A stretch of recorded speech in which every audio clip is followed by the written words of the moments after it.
ఎన్నో ఉన్నాయి, అటువైపు కన్నెత్తి కూడా చూడలేదు. వాక్యధారి, వాక్యానుసారి ఉండనాయి. మనకు ఇల్లు మేడలు డబ్బులు ఇవన్నీ ఉండనాయి, వాటి మీద బోధి పెట్టుకోకు. ఇప్పుడే వాక్యం బోధించి వచ్చారు.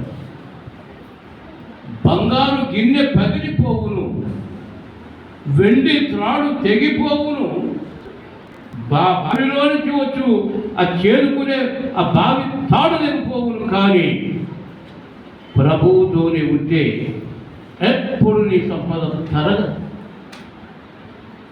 ఈ సంపద గురించి ఎదురు చూస్తే ఇప్పుడు నాకు దగ్గర 88, 80 దగ్గర 90. ఎందుకంటే మాకు పుట్టినరోజులు రాసిన వాళ్ళు లేరు, మాకు తెలదు దారి, చాలా మందికి తెలియదు. ఎప్పుడు పుట్టామో మాకే తెలియదు. నువ్వు కోతలో పుట్టేవరా, ఊడిపుల్లో పుట్టేవరా, నువ్వు చెత్తకోతలో పుట్టేవరా, అదే కదా మనకే మనకు. అయితే ఏదో లక్ష చొప్పున 88, 80 చెప్పారు ప్రై గారు. ఎవడే చెప్తాగా అంటాను నేను. అంత వయసులో ఉండడానికి గల కారణం దేవుని యొక్క కృపాహస్తము పట్టబడుట. నేను పొద్దున్నే ప్రార్థనలు అంటాను, దేవా ఈ వాక్యం చదవక మునుపు నాకు అర్థం చేసుకునే వివేకము దయచేయి. వాక్యం చదువుకునే పిల్లలు ఉన్నారు ఇక్కడ, వినండి. ఆ వాక్యం చదువుకుంటానికి ముందు ఉదయాన్నే, దేవా ఈ వాక్యము నాకు అర్థం అవడానికి వివేకము దయచేయి.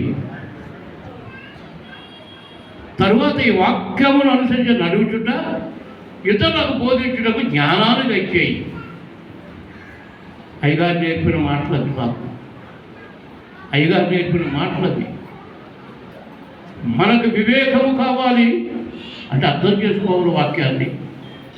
తరువాత వాక్యానుసారంగా నడవాలి, తరువాత వాక్యాన్ని బోధించాలి. ఇది లేకుండా ఇప్పుడు చెప్పారు కదా అయ్యగారు, అనేకులు ఉన్నారు బోధకులు. బోధకులు కాదు వారు, బాధకులు. వాక్యానుసారంగా నడిచి ఆ వాక్యం బోధించు. అదిగో మన అయ్యగారు చేసిన పని. అలాగే మన జీవిత యాత్ర నడుపుతాము. మరి అన్నయ్య 2 మాటలు చెప్పు అన్నాడు. మా తమ్ముడు ఇంకా రాలేదు, వచ్చేదాకా మరి మీకు తమ్ముడు ఇమానుయేల్ అయ్య గారు వారు